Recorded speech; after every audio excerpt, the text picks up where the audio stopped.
RTC ಬಸ್ನ break fail ಆಗಿ ನಿಯಂತ್ರಣ ಕಳ್ಕೊಂಡ ಬಸ್ ಎನ್ಸಿಸಿ ಕಾಂಪೌಂಡ್ಗೆ ಗುದ್ದಿದೆ. ಇಬ್ಬರು ಮಹಿಳಾ ಪ್ರಯಾಣಿಕರು ಗಾಯಗೊಂಡಿದ್ದಾರೆ. ಅದೃಷ್ಟವಶಾತ್ ದೊಡ್ಡ ಅನಾಹುತವೊಂದು ತಪ್ಪಿದೆ. ಇಸ್ರೇಲ್ ಇರಾನ್ ಯುದ್ಧದ ಪರಿಣಾಮ ಕಮರ್ಷಿಯಲ್ ಸಿಲಿಂಡರ್ ಸಿಗದೆ ಜನ ಪರದಾಡ್ತಾ ಇದ್ರು. ಇದೀಗ ಕೇಂದ್ರ ಸರ್ಕಾರ ಕಮರ್ಷಿಯಲ್ ಸಿಲಿಂಡರ್ ದರ ₹900 ಏರಿಕೆ ಮಾಡಿದೆ. ಪರಿಣಾಮ ಬೆಂಗಳೂರಿನ ಹೋಟೆಲ್ಗಳಲ್ಲಿ ಮತ್ತಷ್ಟು ಬೆಲೆ ಏರಿಕೆಯಾಗಿದ್ದು, ಕಾಫಿ, ಟೀ, ಊಟ, ತಿಂಡಿ ಬೆಲೆ ಏರಿಕೆಯಾಗಿದೆ. ದರ ಏರಿಕೆ ಮಾಡುವುದು ಅನಿವಾರ್ಯ ಅಂತಿದ್ದಾರೆ ಹೋಟೆಲ್ ಮಾಲೀಕರು. ಇದರಿಂದಾಗಿ ಗ್ರಾಹಕರ ಜೇಬಿಗೆ ಕತ್ತರಿ ಹಾಕಿದಂತಾಗಿದೆ. ಜನರಲ್ ಆಗಿ ಎಲ್ಲರೂ ಈ ಕೆಲಸಕ್ಕೆ ಹೋಗೋರು ಮತ್ತು ನಮ್ಮ ಆಟೋ ರಿಕ್ಷಾ ಡ್ರೈವರ್ ಇರ್ಬೋದು, ಲೇಬರ್ಸ್ ಇರ್ಬೋದು, ವರ್ಕರ್ಸ್ ಇರ್ಬೋದು, ಅವರಿಗೆಲ್ಲ ಜನರಲ್ ಆಗಿ ಡೆಫಿನೆಟ್ಲಿ ತೊಂದರೆ ಆಗೇ ಆಗ್ತದೆ. ಜನಗೂಲಿ ಕೆಲಸದವ್ರಿಗೆ ಈ ಥರ ₹10 ಡಿಫ್ರೆನ್ಸು ಭಾಳ ಡಿಫ್ರೆನ್ಸ್ ಆಗ್ತದೆ. ಅದಕ್ಕೋಸ್ಕರ ಮೋಸ್ಟ್ಲಿ ಆ ಥರ ಡೈಲಿ ಬರೋರಿಗೆ ಏನೋ ಒಂದು ಬೇರೆ ರೀತಿ ಅವಕಾಶ ಮಾಡಿಕೊಡ್ಬೇಕಾಗ್ತದೆ. ಈಗ ಗ್ಯಾಸ್ಗಳದೆಲ್ಲ ಏರಿಕೆ ಆಗಿದ್ದಕ್ಕೋಸ್ಕರ ತುಂಬ ಕಷ್ಟ ಆಗ್ತಿದೆ ಜನರಿಗೆ. ನಮಗೆ ತುಂಬ ಕಷ್ಟ ಅಂದರೆ ಕಷ್ಟ, ಏನು ಮಾಡಬೇಕು ಗೊತ್ತಾಗ್ತಾ ಇಲ್ಲ. ಈ ಎಲ್ಲ ಪದಾರ್ಥ ಮೇಲೆ GST ಅಂತೆ, ಇದಂತೆ ಅದಂತೆ ಪ್ರತಿಯೊಂದು ಹಾಕಿಬಿಟ್ಟು ತುಂಬ ತಲೆನೋವು ಆಗಿಬಿಟ್ಟಿದೆ. ಈಗ ಹೆಂಗೆ ಜೀವನ ಮಾಡಬೇಕು ಗೊತ್ತಾಗ್ತಾ ಇಲ್ಲ. ದಯವಿಟ್ಟು ಇದೆಲ್ಲ ರೇಟ್ಗಳು GSTಗಳು ಕಡಿಮೆ ಮಾಡಬೇಕು. ಗ್ಯಾಸ್ ಮೇನು ಮೊದಲು ನೋಡಿ ಎಷ್ಟಿದ್ದು, 500ನಲ್ಲಿ ಗ್ಯಾಸ್ ಸಿಗ್ತಿದ್ದು, ₹400 ಗ್ಯಾಸ್ ಸಿಗ್ತಿದ್ದು. ಈಗ ಅದು ₹1000 ಕೊಡಬೇಕು. ಅದು ಕೊಟ್ಟರು ಭಾಳಕ್ಕೆ ಕಷ್ಟ ಆಗ್ತಿದೆ. ಸಿಕ್ಕಾಪಟ್ಟೆ ಇನ್ಫ್ಲೂಯೆನ್ಸ್ ಇದೆ ಈ ಪರಿಸ್ಥಿತಿಯಿಂದ.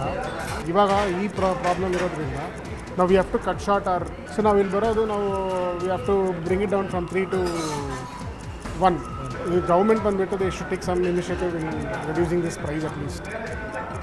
ಅವರು ಏನಾದರೂ ಬೇರೆ ಏನಾದರೂ ಮಿಟಿಗೇಷನ್ ಮಾಡಬಹುದಾ ಅಂತ ಅವರು ಯೋಚನೆ ಮಾಡಬೇಕು. ಯಾಕಂದರೆ ಸಾಮಾನ್ಯ ಜನ ತುಂಬ ಸಫರ್ ಆಗ್ತಾ ಇದ್ದಾರೆ. ಯಾಕಂದರೆ ಅವರು ಆಯಿಲ್ ಯೂಸ್ ಮಾಡಿ ಪೂರಿ ಮಾಡೋದಕ್ಕೂ ಇಲ್ಲ ದೋಸೆ ಮಾಡೋದಕ್ಕೆ ಅವ್ರಿಗೆ ಆಗ್ತಾ ಇರಲಿಲ್ಲ. ಕಮರ್ಷಿಯಲ್ ಸಿಲಿಂಡರ್ ಬೆಲೆಯಲ್ಲಿ ಏರಿಕೆಯಾಗಿದೆ. ಬೆಳಗಾವಿಯಲ್ಲಿ ಹೋಟೆಲ್ ಮಾಲೀಕರು ತಿಂಡಿ ಊಟದ ಬೆಲೆ ಹೆಚ್ಚಳಕ್ಕೆ ನಿರ್ಧರಿಸಿದ್ದಾರೆ. ಈ ಬಗ್ಗೆ ಇನ್ನೆರಡು ದಿನಗಳಲ್ಲಿ ಸಭೆ ನಡೆಸಿ ತೀರ್ಮಾನ ಕೈಗೊಳ್ಳಲಿದ್ದಾರೆ. ಇದೇ ವೇಳೆ ಪರ್ಯಾಯ ಇಂಧನದ ಬಗ್ಗೆಯೂ ಚರ್ಚೆ ನಡೆಸಲಿದ್ದಾರೆ. ಪ್ರತಿ ಮೆಗಾ ಗ್ಯಾಸ್ ಬೆಲೆ ಪ್ರತಿ ಕೆಜಿಗೆ ₹27 ಏರಿಕೆ ಆಗಿದ್ದು, ಮೆಗಾ ಗ್ಯಾಸ್ ಈಗ ಕೆಜಿಗೆ 89ಕ್ಕೆ ಏರಿಕೆ ಆಗಿದೆ. ಬೆಂಗಳೂರು ಹೋಟೆಲ್ ಅಸೋಸಿಯೇಷನ್ನಿಂದ ಪ್ರಧಾನಿ ಮೋದಿಗೆ ಪತ್ರ ಬರೆಯಲಾಗಿದೆ. ಕಮರ್ಷಿಯಲ್ ಗ್ಯಾಸ್ ದರ ಇಳಿಕೆ ಮಾಡುವಂತೆ ಬೆಂಗಳೂರು ಹೋಟೆಲ್ ಅಸೋಸಿಯೇಷನ್ ಪತ್ರ ಬರೆದು ಪ್ರಧಾನಿ ಮೋದಿಗೆ ಮನವಿಯನ್ನು ಸಲ್ಲಿಸಿದ್ದಾರೆ. ದರ ಏರಿಕೆಯಿಂದ ಹೋಟೆಲ್ ಮಾಲೀಕರಿಗೆ ನಷ್ಟ ಆಗ್ತಿದೆ. ಹೋಟೆಲ್ನಲ್ಲಿ ದರ ಜಾಸ್ತಿ ಮಾಡಿದ್ರೆ ಗ್ರಾಹಕರು ಬರೋದಿಲ್ಲ. LPG ಸಿಗದೆ ಈಗಾಗಲೇ ಹೋಟೆಲ್ ಮಾಲೀಕರು ಕಂಗಾಲಾಗಿ ಹೋಗಿದ್ದಾರೆ. ಹೋಟೆಲ್ ನಡೆಸೋಕೆ ಕಷ್ಟ ಆಗ್ತಿದೆ. ನಮ್ಮ ಸಮಸ್ಯೆಯನ್ನು ಹೇಳಿಕೊಳ್ಳೋಕೆ ಒಂದು ಅವಕಾಶ ಕೊಡಿ ಅಂತ ಪತ್ರದಲ್ಲಿ ಉಲ್ಲೇಖಿಸಿದ್ದಾರೆ.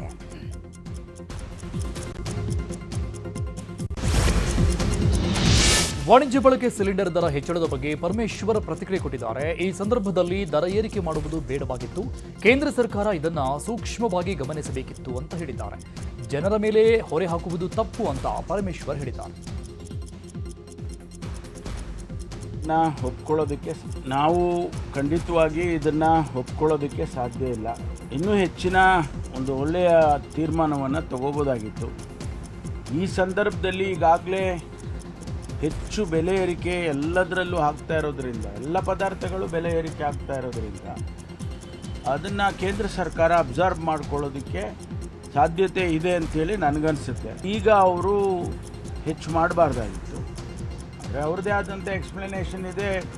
ಯುದ್ಧ ಪ್ರಾರಂಭ ಆದಾಗಿಂದ ಭಾಳಷ್ಟು ತೊಂದರೆ ಆಗಿದೆ, ಅದಕ್ಕಾಗಿ ನಾವು ಮಾಡ್ತೀವಿ ಅಂತ ಹೇಳ್ಬೋದು. ಆದರೆ ಅವ್ರಿಗೆ ಅಬ್ಸರ್ವ್ ಮಾಡಿಕೊಳ್ಳುವಂಥ ಶಕ್ತಿ ಇದೆ ಅಂತ ಹೇಳ್ತಾರೆ.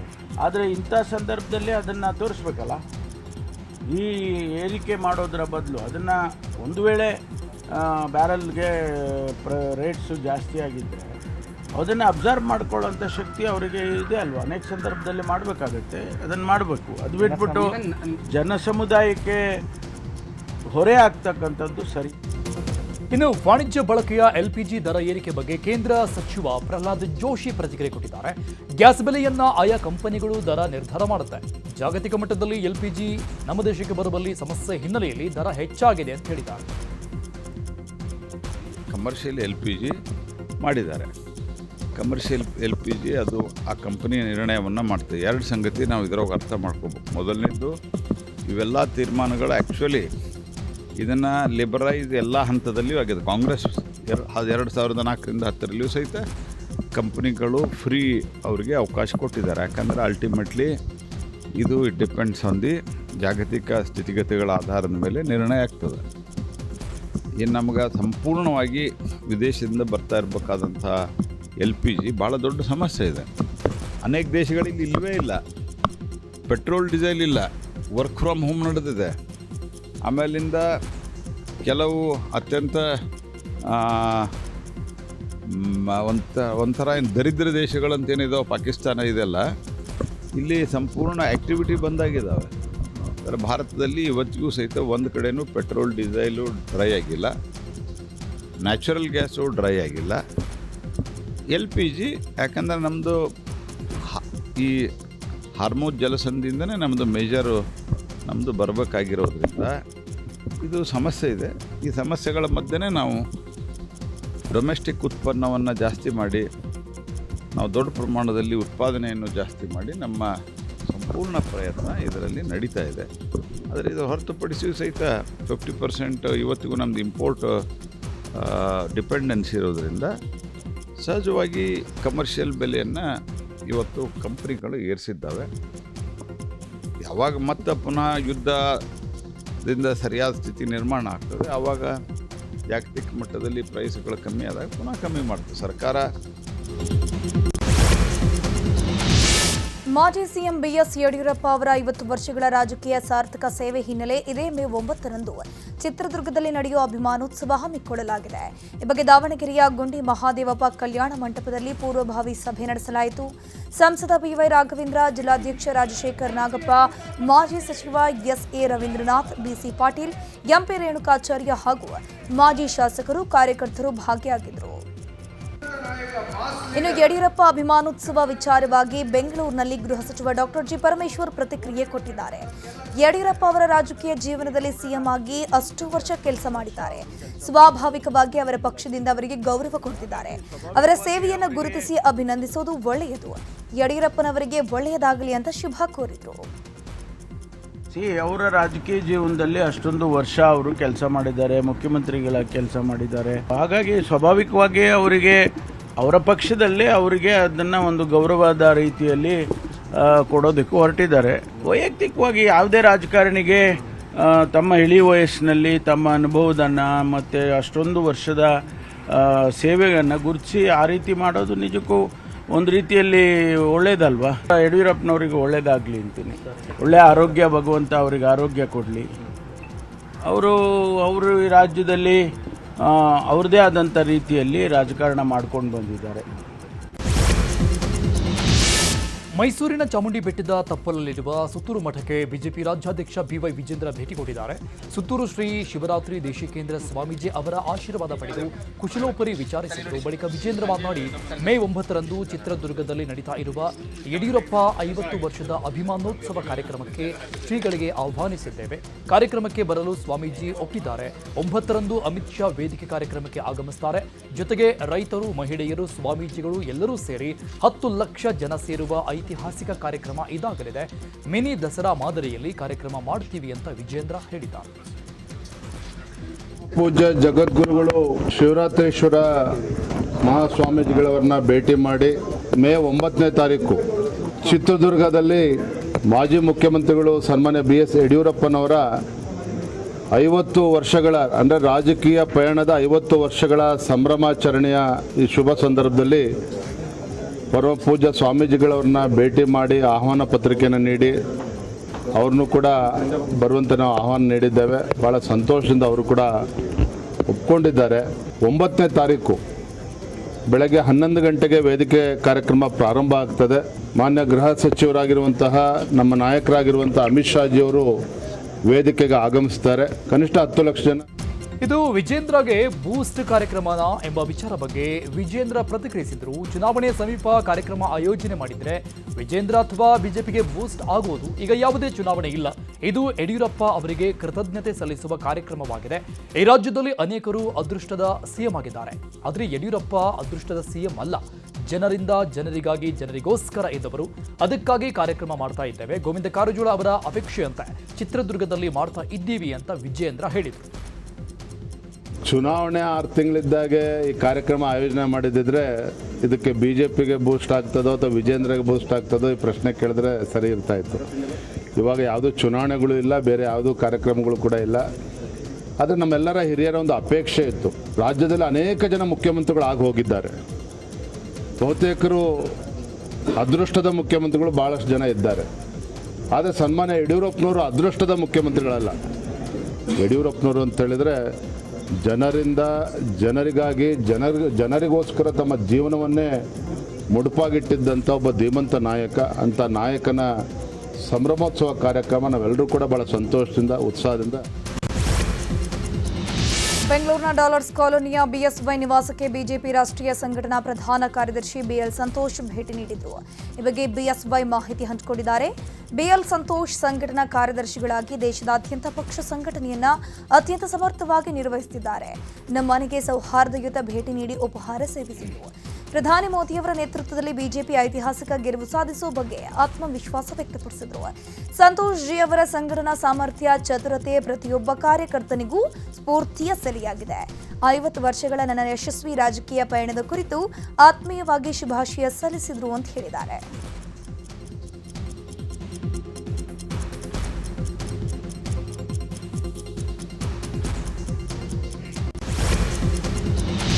ಉಪಚುನಾವಣೆಯ ಫಲಿತಾಂಶ ವಿಚಾರವಾಗಿ ಮೈಸೂರಲ್ಲಿ BY ವಿಜೇಂದ್ರ ಪ್ರತಿಕ್ರಿಯಿಸಿದ್ದಾರೆ. 2 ಕ್ಷೇತ್ರಗಳಲ್ಲಿ ಗೆಲ್ಲುವ ವಿಶ್ವಾಸ ಇಲ್ಲ ಅಂತ ಕಾಂಗ್ರೆಸ್ ಮುಖಂಡರೇ ನನಗೆ ಹೇಳಿದ್ದಾರೆ. ಫಲಿತಾಂಶ ಬಂದ ಮೇಲೆ ರಾಜ್ಯದ CM ಹಾಗೂ ಕಾಂಗ್ರೆಸ್ಗೆ ಪಾಠವಾಗುತ್ತೆ ಎಂದಿದ್ದಾರೆ. ಅಲ್ಲದೆ ಮೈಸೂರಿನ ಅಭಿವೃದ್ಧಿ ಬಗ್ಗೆ ಮಾತನಾಡಿರುವ ಅವರು, ಕಾಂಗ್ರೆಸ್ ಸರ್ಕಾರ ಮನುಷ್ಯತ್ವ ಇಲ್ಲದ ಸರ್ಕಾರ. ಮೈಸೂರಲ್ಲಿ 3 ವರ್ಷದಿಂದ ಒಂದೇ ಒಂದು ಅಭಿವೃದ್ಧಿ ಆಗಿಲ್ಲ. ಭ್ರಷ್ಟಾಚಾರ ತಾಂಡವವಾಡ್ತಾ ಇದೆ. ಕೇವಲ ಕುರ್ಚಿ ಉಳಿಸಿಕೊಳ್ಳುವ ಹಪಹಪಿ ಅಷ್ಟೇ ಕಾಣಿಸ್ತಾ ಇದೆ ಅಂತ ಕಿಡಿಕಾರಿದರು. ಭಾರತೀಯ ಜನತಾ ಪಾರ್ಟಿ ಬಾಗಲಕೋಟೆ ಹಾಗೂ ದಾವಣಗೆರೆ ದಕ್ಷಿಣದ ಬಗ್ಗೆ ಎಷ್ಟು ವಿಶ್ವಾಸದಲ್ಲಿದ್ದೇವೆ ಅನ್ನೋದಕ್ಕಿಂತ ಹೆಚ್ಚಾಗಿ ನನಗೆ ಅನೇಕ ಜನ ಕಾಂಗ್ರೆಸ್ ಮುಖಂಡರು ಮಾತನಾಡಿದ್ದಾರೆ.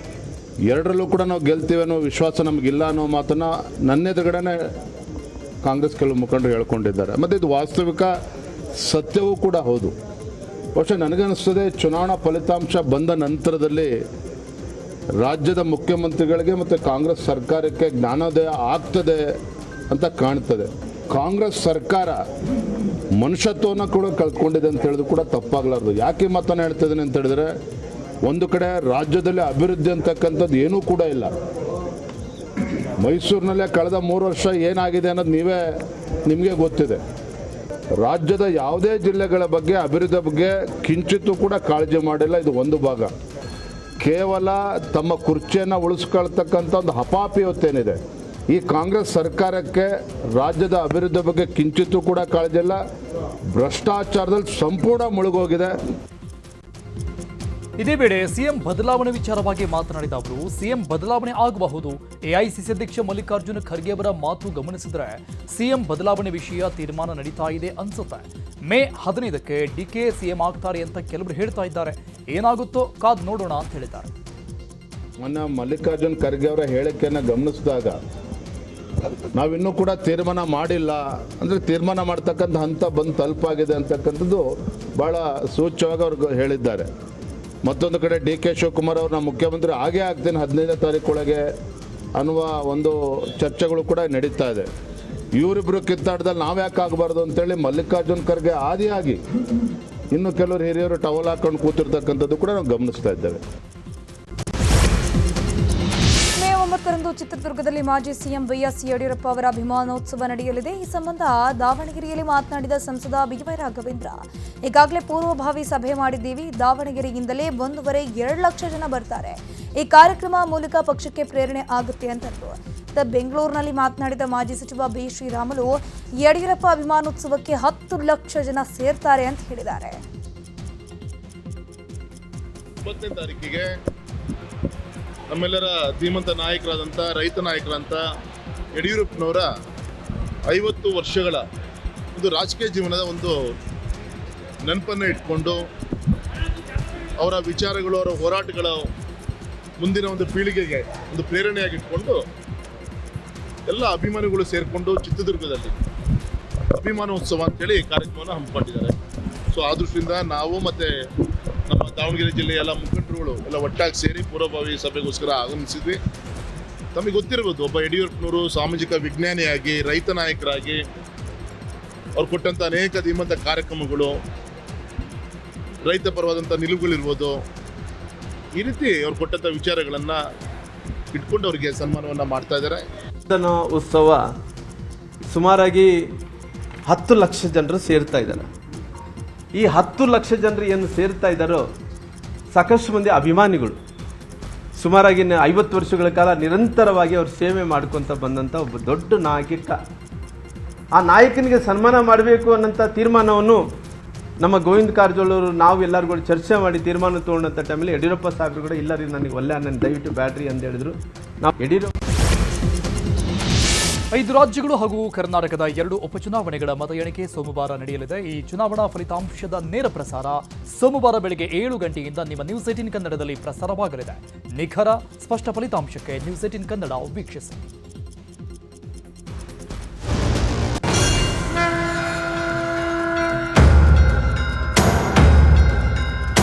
ಐದು ರಾಜ್ಯಗಳ ಮತ ಎಣಿಕೆ, 2 ಉಪಚುನಾವಣೆಗಳು.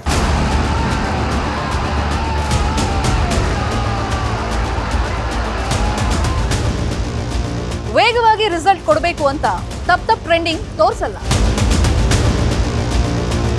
ಎಲ್ಲ ಕೌಂಟಿಂಗ್ ಸೆಂಟರ್ಗಳಲ್ಲೂ ವರದಿಗಾರರಿರುವ ಕನ್ನಡದ ಏಕೈಕ ನ್ಯೂಸ್ ಚಾನಲ್. ಬೇರೆಯವರನ್ನ ಫಾಲೋ ಮಾಡಲ್ಲ, ನಮ್ಮದೇ ನಿಖರ ಮತ ಎಣಿಕೆ ಸುದ್ದಿ. ಪಕ್ಕಾ ಫಲಿತಾಂಶ ಅತಿ ದೊಡ್ಡ ನ್ಯೂಸ್ ನೆಟ್ವರ್ಕ್ ಬಿಟ್ಟು ಇನ್ನೆಲ್ಲಿ ಸಾಧ್ಯ? ಎಲೆಕ್ಷನ್ ರಿಸಲ್ಟ್ಗೆ ಅತ್ಯಂತ ವಿಶ್ವಾಸಾರ್ಹ ಚಾನಲ್ ನ್ಯೂಸ್ 18 ಕನ್ನಡ. ಪಂಚ ತೀರ್ಪು ಮೇ 4 ಬೆಳಗ್ಗೆ 7 ಗಂಟೆಯಿಂದ ನಾನ್ ಸ್ಟಾಪ್ ನೇರ ಪ್ರಸಾರ. ರಾಜ್ಯದಲ್ಲಿ ಮತ್ತೆ ಸಾರಿಗೆ ನೌಕರರು ಪ್ರತಿಭಟನೆ ಮಾಡೋಕೆ ಮುಂದಾಗಿದ್ದಾರೆ. ಬೇಡಿಕೆ ಈಡೇರದಿದ್ರೆ ಮೇ 20ರಿಂದ ರಸ್ತೆಗೆ ಸಾರಿಗೆ ಬಸ್ ಇಳಿಯಲ್ಲ ಅಂತ ಜ್ಯೋತಿ ಆನಂದ್ ಸುಬ್ಬುರಾವ್ ಬೆಂಗಳೂರಿನಲ್ಲಿ ಹೇಳಿದ್ದಾರೆ.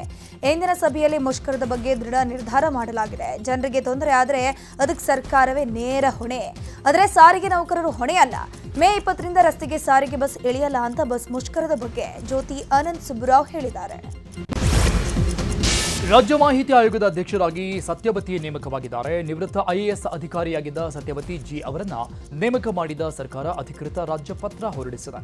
ಆಯೋಗದ ಅಧ್ಯಕ್ಷರ ಆಯ್ಕೆ ವಿಚಾರವಾಗಿ ಇತ್ತೀಚೆಗೆ ಆಯ್ಕೆ ಸಮಿತಿ ಸಭೆ ನಡೆದಿತ್ತು. ಸದ್ಯ ನಿವೃತ್ತ IAS ಅಧಿಕಾರಿ ಜಿ ಸತ್ಯವತಿ ಅವರು ಅಧಿಕಾರ ವಹಿಸಿಕೊಂಡಿದ್ದಾರೆ.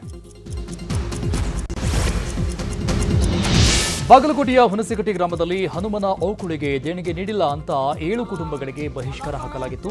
ಇದೇ ಪ್ರಕರಣ ಸಂಬಂಧಪಟ್ಟಂಗೆ AC ಹಾಗೂ ತಹಶೀಲ್ದಾರ್ಗೆ ಪತ್ರ ಬರೆದು ಡಂಗೂರ ಸಾರಿದ ಪ್ರಭು ಎಂಬಾತನ ಮೇಲೆ ದೂರು ಕೊಡಲಾಗಿದೆ. ಇವ್ರಿಗೆ ಸ್ವಾಮಿಗಳು ಹೋಗಂಗಿಲ್ಲ, ಪೂಜೆಗಳು ಹೋಗಂಗಿಲ್ಲ, ಎಲ್ಲ ಕಾರ್ಯಗಳಿಗೆ ಯಾರು ಹೋಗುವಂತಿಲ್ಲ. ಬೆಳಗಾವಿಯಲ್ಲಿ ರಾಜ್ಯ ರೈತ ಒಕ್ಕೂಟದಿಂದ ರಾಜ್ಯ ಸರ್ಕಾರದ ವಿರುದ್ಧ ಪ್ರತಿಭಟನೆ ಮಾಡಿದ್ದಾರೆ. ರಸಗೊಬ್ಬರ ಖರೀದಿ ಮಾಡೋಕೆ ರೈತರಿಗೆ FID ಕಡ್ಡಾಯ ಮಾಡಿದೆ. FIDಗಿಂದ ರೈತರಿಗೆ ಗೊಬ್ಬರ ಖರೀದಿ ಮಾಡೋಕೆ ಸಂಕಷ್ಟ ಎದುರಾಗ್ತಾ ಇದೆ. ತಕ್ಷಣ ರಾಜ್ಯ ಸರ್ಕಾರ FIDಯನ್ನ ಹಿಂಪಡೆಯುವಂತೆ ಪಟ್ಟು ಹೇಳ್ತಿದ್ದಾರೆ. ಚಾಮರಾಜನಗರದ ಬಂಡೀಪುರದಲ್ಲಿ 3ನೇ ದಿನವೂ ಅರಣ್ಯ ಇಲಾಖೆ ದಿನಗೂಲಿ ನೌಕರರು ಮುಷ್ಕರ ಮುಂದುವರೆಸಿದ್ದಾರೆ. ಹೊರಗುತ್ತಿಗೆ ರದ್ದುಪಡಿಸಿ ಇಲಾಖೆಯಿಂದಲೇ ವೇತನ ಪಾವತಿಗೆ ಆಗ್ರಹ ಮಾಡಿದ್ರು. ಲಿಖಿತ ಆದೇಶ ನೀಡುವವರೆಗೂ ಮುಷ್ಕರ ಮಾಡ್ತೀವಿ ಅಂತ ಪಟ್ಟು ಹಿಡಿದಿದ್ದಾರೆ. ಚಿಕ್ಕಮಗಳೂರಿನ IDSG ಕಾಲೇಜಿನಲ್ಲಿ ಶೃಂಗೇರಿ ವಿಧಾನಸಭಾ ಕ್ಷೇತ್ರದ ಅಂಚೆ ಮತಗಳ ಮರು ಎಣಿಕೆ ಪ್ರಕ್ರಿಯೆ ನಡೀತಾ ಇದೆ. ಮರು ಅಂಚೆ ಮತ ಎಣಿಕೆ ಕಾರ್ಯ ನಡೀತಾ ಇರುವಾಗಲೇ ಕಾಂಗ್ರೆಸ್ ಕಾರ್ಯಕರ್ತರು ಸಂಭ್ರಮಿಸಿದ್ದಾರೆ. 279 ಮತಪತ್ರ ತಿರಸ್ಕೃತಗೊಂಡ ಹಿನ್ನೆಲೆಯಲ್ಲಿ ಶಾಸಕ TD ರಾಜೇಗೌಡ ಪರ ಘೋಷಣೆ ಕೂಗಿ ಸಂಭ್ರಮಿಸಿದ್ದಾರೆ. ಇನ್ನು ಮರು ಮತ ಎಣಿಕೆಯಲ್ಲಿ ಯಾವುದೇ ಬದಲಾವಣೆ ಆಗಲ್ಲ ಅಂತ JDS ಪರಾಜಿತ ಅಭ್ಯರ್ಥಿ ಸುಧಾಕರ್ ಶೆಟ್ಟಿ ಪ್ರತಿಕ್ರಿಯಿಸಿದ್ದಾರೆ. 267ರಲ್ಲಿ ಬಹುತೇಕ ಮತಗಳು ತಿರಸ್ಕೃತವಾಗಿದೆ. ಇವತ್ತಿನ ಮರು ಎಣಿಕೆಯಲ್ಲಿ ಹೆಚ್ಚಿನ ಬದಲಾವಣೆ ಆಗಲ್ಲ ಅನಿಸುತ್ತದೆ ಅಂತ ಹೇಳಿದ್ದಾರೆ. 270 ರಣರಣ ಬಿಸಿಲಿಗೆ ಕರುನಾಡ ಮಂದಿ ತತ್ತರಿಸಿ ಹೋಗ್ತಾ ಇದ್ದಾರೆ. ಇದರ ಮಧ್ಯೆ ನೀರಿನ ಹಾಹಾಕಾರ ಶುರುವಾಗಿದ್ದು ಗದಗದ ತಿಮ್ಮಾಪುರದಲ್ಲಿ ಹನಿ ಹನಿ ನೀರಿಗೂ ಪರದಾಡುವಂತಾಗಿದೆ. ತುಂಗಭದ್ರಾ ನದಿ ನೀರು ಪೂರೈಕೆ ಆಗದೆ ಜಲಜೀವನ ಮಿಷನ್ ಯೋಜನೆ ಹಳ್ಳ ಹಿಡಿದಿದೆ. ಶುದ್ಧೀಕರಣ ಘಟಕವೂ ಹಾಳಾಗಿದ್ದು ಗ್ರಾಮದಲ್ಲಿ ನೀರು ಬರ್ತಿಲ್ಲ. ಸಮರ್ಪಕ ನೀರು ಪೂರೈಕೆ ಮಾಡಬೇಕು ಅಂತ ಆಗ್ರಹಿಸಿದ್ದಾರೆ.